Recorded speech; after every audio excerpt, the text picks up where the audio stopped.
Power ടീമിന് എന്താ കൊമ്പുണ്ടോ? അവസാനം നമ്മുടെ ബോസ് അണ്ണൻ വരെ ഈ ചോദ്യം ചോദിക്കേണ്ടതായിട്ട് വന്നു.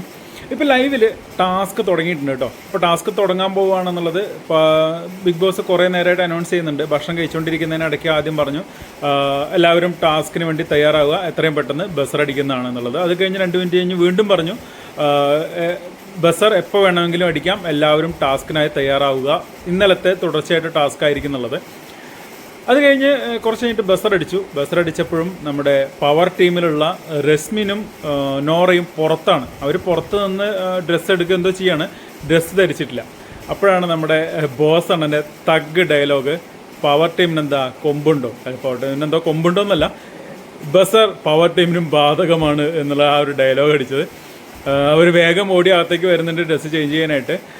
തീർച്ചയായിട്ടും പവർ ടീം മുൻ നടന്നിട്ടാണ് ഈ ടാസ്ക് നടത്തിക്കേണ്ടത് അല്ലേ.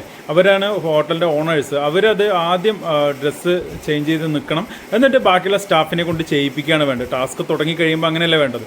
പക്ഷേ ഇപ്പോഴത്തെ പവർ ടീം എന്ന് പറഞ്ഞാൽ പേഴ്സണലി അട്ടർ ഫ്ലോപ്പാണ്.